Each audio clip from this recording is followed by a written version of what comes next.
Hey, it's Brit. So I'm gonna take a short break from the reading vlog for a second and just, talk about other things like writing. So I don't know where I'm gonna go with this, but I just turned on the camera and I'm just gonna talk. So, one thing that I'm noticing with writing book two for Spirits of Becton is the struggles of when you did not anticipate to write a trilogy. um, you gotta reread your own. I mean, during the writing process, you've got to reread your own book like so many times. But when you go into book two, you kind of have to refresh your memory, even though you feel like you have your book memorized. You don't. And finding things that I can tie in has proved to be difficult, more of a challenge. Um,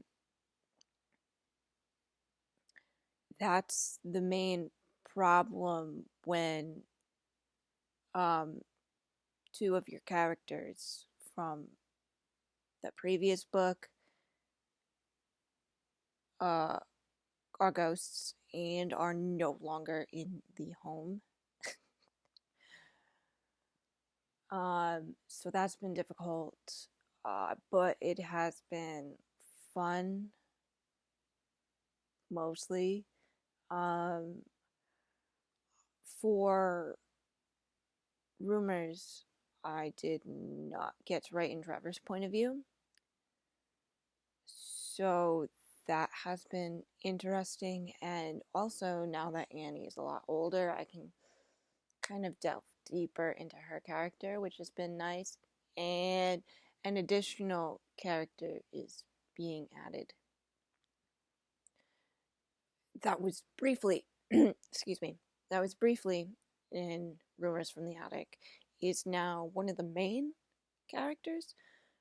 Did not anticipate him being a main character for book two, but um, here we are. So writing, I mean, writing Branson is always fun. He's one of my favorite characters to write just because I find him very interesting.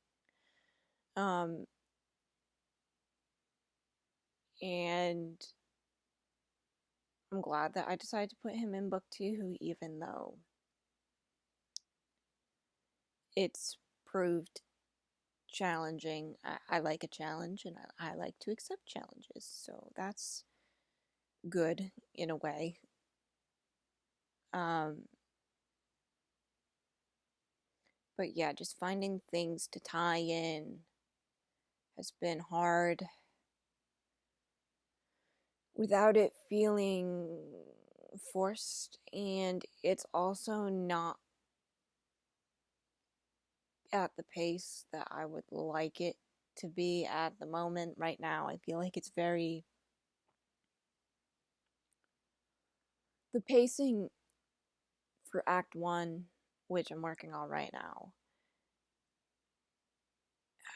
when you read it,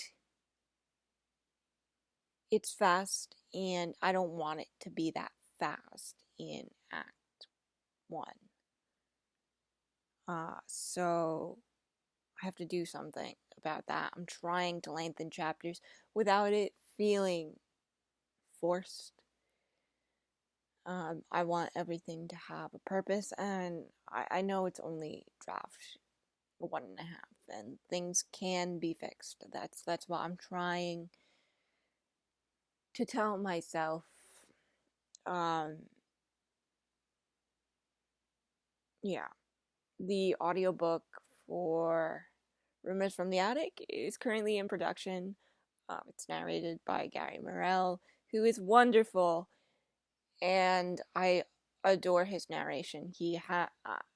He's breathed life into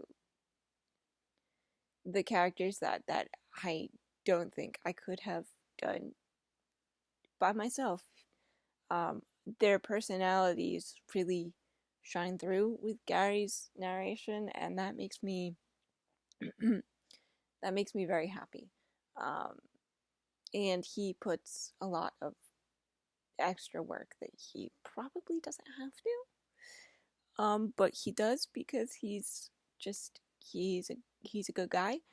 And one thing that I have a lot of regrets when it comes to Rumors from the Attic, to be honest.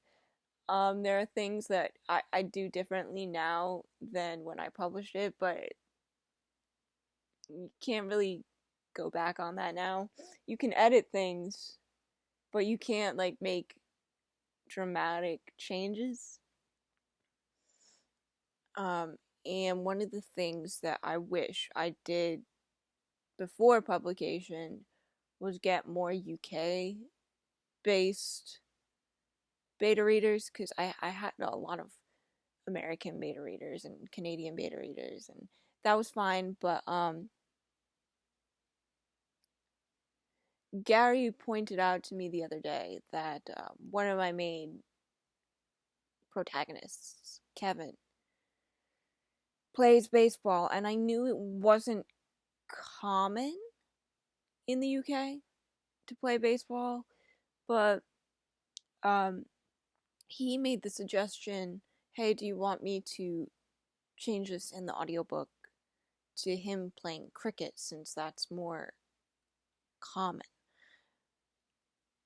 And since, Gary, he is English, he knows better than me.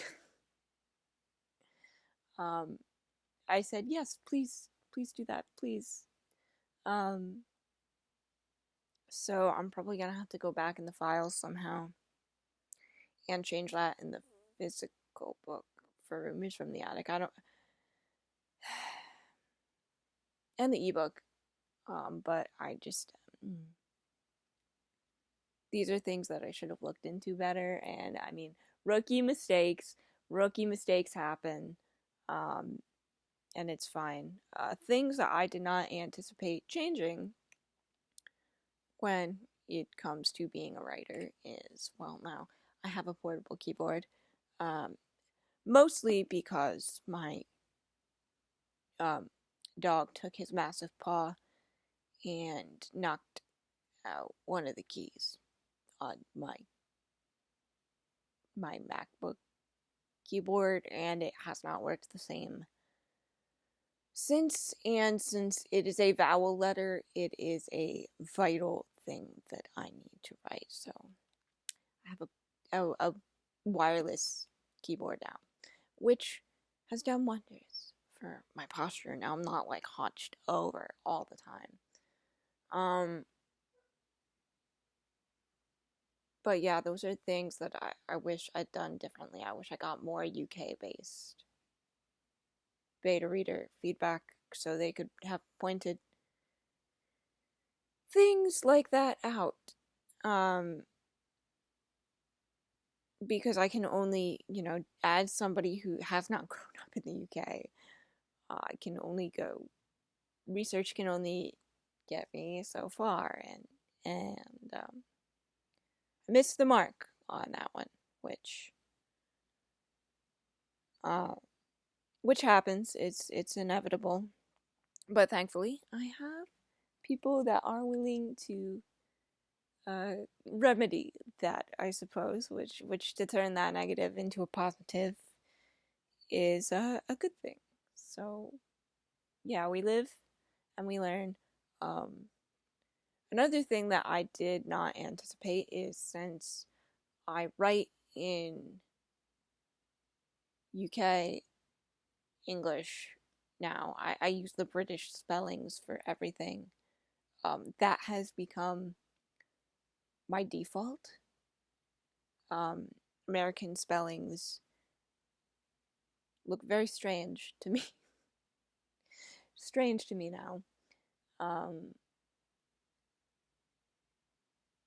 So my phone is always auto correcting me to the American spellings of things, and I look at it and it just feels feels strange to not have use and whatnot everywhere.